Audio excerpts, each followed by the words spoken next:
Assalamualaikum warahmatullahi wabarakatuh. Kisah Nabi Sulaiman memenjarakan iblis.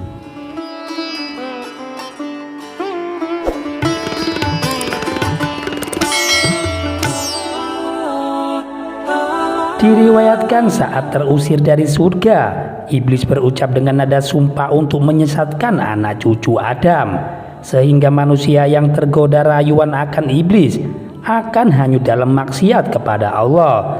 Mungkin pernah terlintas di pikiran kita kenapa Allah tidak melenyapkan iblis agar tidak lagi merayu manusia pada kesesatan. Satu hal yang harus kita pahami, bahwa Allah Maha Tahu atas segala sesuatu.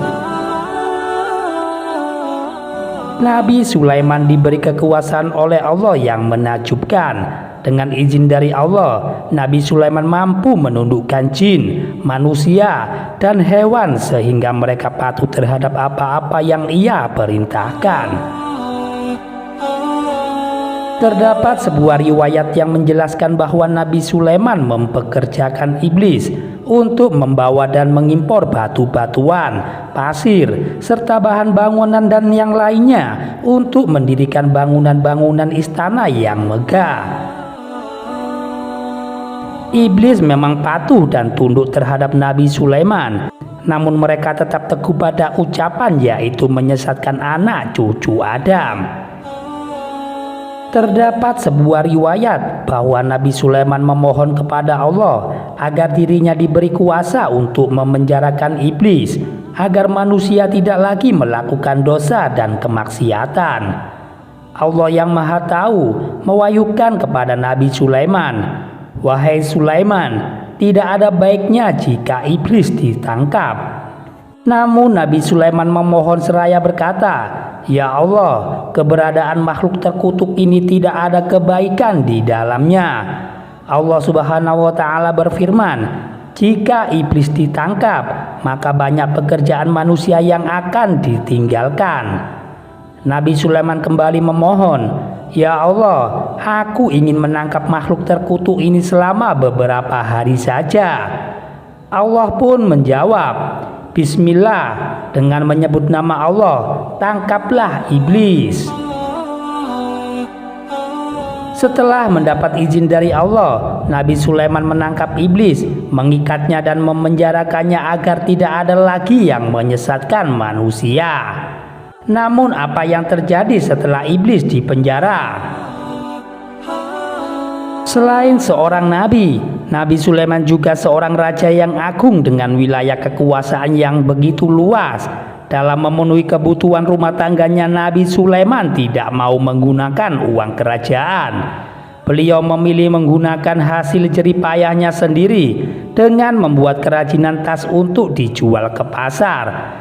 Padahal menurut riwayat, setiap harinya dapur kerajaan Nabi Sulaiman memasak 4.000 ekor unta, 5.000 ekor sapi, dan 6.000 ekor kambing. Makanan itu untuk dibagikan kepada masyarakat dan anggota kerajaan.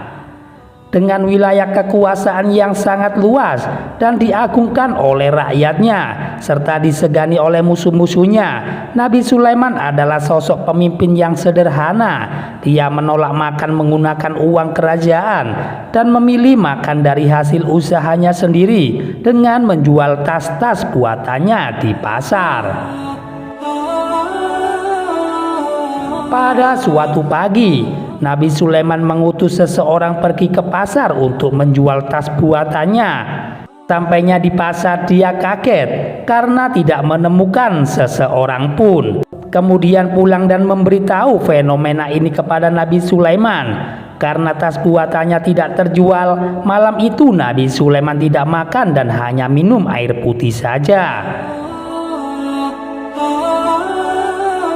Pada keesokan harinya, Nabi Sulaiman kembali mengutus seseorang untuk menjual tas-tas buatannya ke pasar. Namun hal yang sama masih ia dapati. Pasar masih sepi seperti hari-hari sebelumnya. Setelah diselidiki, manusia sibuk mempersiapkan bekal untuk menuju akhirat tanpa peduli pada dunia. Manusia lebih banyak mengingat akan kematian, menangis dan meratap. Merasa heran pada fenomena yang ganjil ini, lantas Nabi Sulaiman bertanya kepada Allah, "Ya Allah, apa yang sebenarnya telah terjadi? Kenapa orang-orang tidak bekerja mencari nafkah?"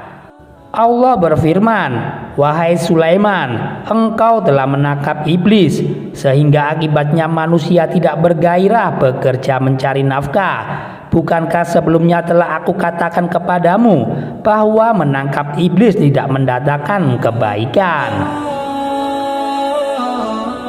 Mendengar jawaban dari Allah Subhanahu wa Ta'ala, dengan segera Nabi Sulaiman melepaskan iblis dari penjara. Hingga pada keesokan harinya, pasar kembali ramai.